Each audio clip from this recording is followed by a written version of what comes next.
sécase la hierba, marchítase la flor, pero la palabra de Dios permanece para siempre.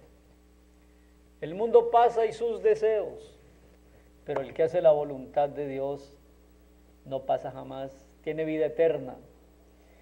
Un saludo cordial de bienvenida a toda la teleaudiencia, a la página web www.josebrown.com. Y el tema de hoy, casi hemos llegado a las 100 ediciones y vamos a hablar en signos vitales del enemigo del mundo, del enemigo del hombre, del archienemigo de Dios. Y esto es muy real. El diablo es un personaje real, fue un querubín muy inteligente que se rebeló contra la autoridad de su creador. ¿Qué le parece? Por eso todo aquel que se rebela con Dios, se rebela con su creador, está influenciado, tiene el genoma de influencia de ese siniestro personaje que es el diablo, y que él influenció sobre una tercera parte de las criaturas angélicas. Entonces esa revolución, esa rebelión cósmica se dio y es real. Pero usted podría poner en duda mi argumento, yo por eso lo voy a invitar al texto bíblico. El Evangelio según San Marcos, como aparece allí, capítulo 1. Y me llama la atención poderosamente el detalle que el evangelista en el primer capítulo ya nos pone de cara a esa gran realidad de un mundo espiritual de maldad. Dios es bueno, pero tiene un archienemigo. Dios es perdonador, pero tiene un archienemigo, que no ha venido sino a hacer lo contrario de lo que quiere Dios. Él vino a matar, a hurtar y a destruir tu vida. En cambio, Dios quiere darte vida y vida abundante. Pero vamos al texto. Jesús llega a la sinagoga, verso 21, capítulo 1, entra en Capernaum y los días de reposo, entrando en la sinagoga, enseña Jesús, y se admiraban de su doctrina, porque les enseñaba como quien tiene autoridad y no como los religiosos. Pero había en la sinagoga de ellos un hombre con espíritu inmundo que daba gritos, daba voces. Usted se puede imaginar, Jesús entra a la sinagoga a enseñar y un hombre empieza a gritar, a dar voces, posiblemente a oponerse, a insultarlo. Y entonces decía ese hombre dando voces: ¡ah! ¿Qué tienes con nosotros, Jesús de Nazaret? ¿Has venido para destruirnos? Sé quién eres, el Santo de Dios. Pero Jesús le reprendió diciendo: cállate y sal de ti. Y el espíritu inmundo, sacudiéndolo con violencia y clamando a gran voz, salió de él. Y todos se admiraron de tal manera que discutían entre sí diciendo: ¿qué es esto? ¿Qué nueva doctrina es esta que con autoridad manda a los espíritus inmundos y le obedecen? Y muy pronto se difundió su fama por toda la provincia alrededor de Galilea. Pobre diablo, hay un archienemigo de Dios y hay un archienemigo de Jesús. Y aquí, en el primer capítulo del Evangelio de Marcos, está identificado claramente, está revelado en una forma muy clara. Jesús entra al lugar de culto y encuentra allí a un hombre que discute, pelea, da gritos, se opone. Y entonces ese hombre le dice en el verso 3: ¡ah! ¿Qué tienes con nosotros, Jesús de Nazaret? ¿Has venido para destruirnos? Yo sé quién eres.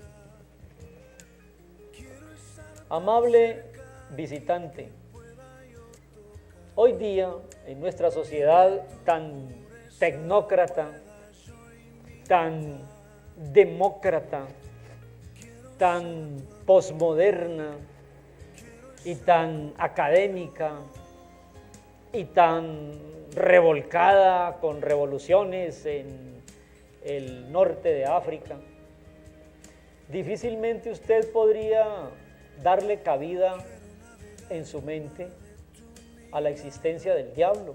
Pero aquí está, este es un pasaje de un texto histórico en un lugar específico. Entrando en Capernaum en los días de reposo, llegó a la sinagoga. Esto sucedió realmente dentro de un entorno tempoespacial.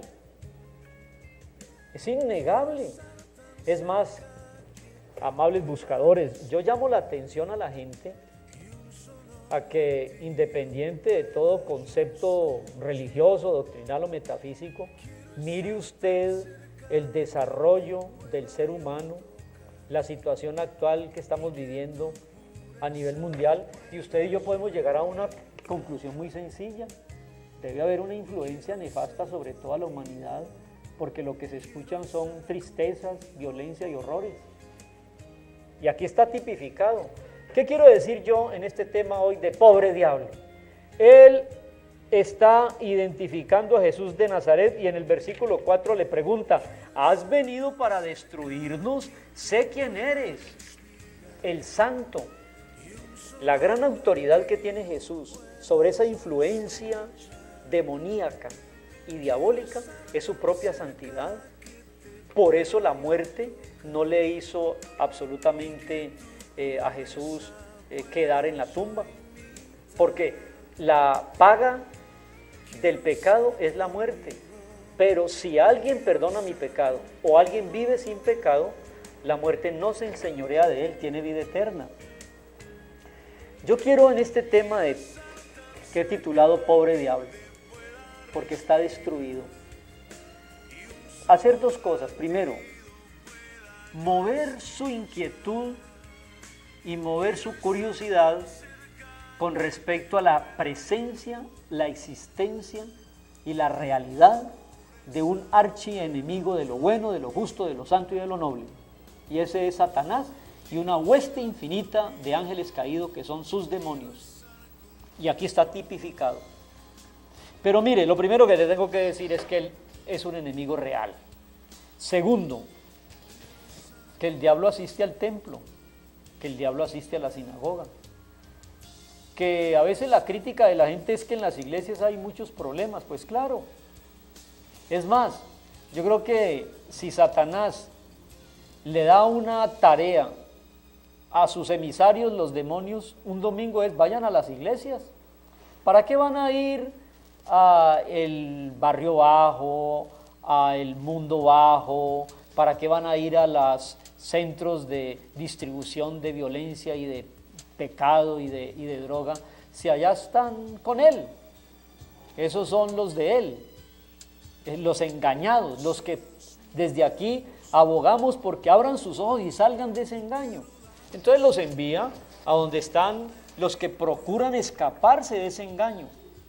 Aquí estaba, llegó Jesús a la sinagoga y encontró un hombre endemoniado dentro de la sinagoga. Entonces lo primero, el diablo es real. Lo segundo, asiste al templo. Lo tercero, en ese versículo 24, identifican única y exclusivamente a Jesús de Nazaret como el que tiene la autoridad para expulsarlos y destruirlos. Y se lo repito, todo ese tipo de liberaciones tiene que hacerse en el nombre del único santo que tiene la autoridad sobre ellos, sobre esos demonios, y es Jesús de Nazaret. Mire la pregunta: ¿qué tienes con nosotros, Jesús Nazareno? ¿Has venido para destruirnos? Sé quién eres, el Santo. Y le bastó a Jesús reprenderlo, diciéndole: cállate y sal de él. Y salió de él. El diablo sabe que será destruido, que el poder lo tiene Jesús, y los que hemos creído en Jesús estamos blindados de esas influencias si permanecemos en una vida de obediencia a Jesús, no abriéndole puertas, no haciendo cosas que vayan en contra de los principios que Dios ha establecido. Entonces, el diablo es real, el diablo asiste a la sinagoga y al templo, el diablo identifica a Jesús, el diablo sabe que será destruido, pobre diablo, destruido. Pues imagínense que él tiene el imperio de la muerte, y ese imperio, que es el último enemigo para destruir, fue totalmente derrotado con la resurrección. Entonces, todo aquel que vive y cree en Jesús no morirá eternamente. Hemos vencido a ese último enemigo, que es la muerte eterna. Bueno, el diablo no resiste la palabra de Dios. Jesús le dijo, cállate y sal de él. Y el espíritu inmundo, sacudiéndolo con violencia y clamando a gran voz, salió de él. No pueden resistir la palabra de Dios, y el diablo no puede resistir la autoridad de Dios. Toda autoridad le ha sido dada a Jesús en el cielo, mundo espiritual, y en la tierra, mundo material. Por lo tanto, nosotros proclamamos que solo en Jesús hay liberación del sutil engaño de huestes espirituales de maldad dirigidas por Satanás, que son sus demonios, que están engañando a la humanidad entera. Y sí que usan los medios para a través de ellos influenciar y cambiar los valores cristianos y bíblicos. En la autoridad de la palabra de Dios y en el nombre de Jesús, somos liberados de la influencia de Satanás, que es un enemigo real. Si el diablo viene a ti y te recuerda el pasado, recuérdale tú a él el futuro. Jesús lo destruyó, pobre diablo está totalmente acabado, nada tiene con nosotros.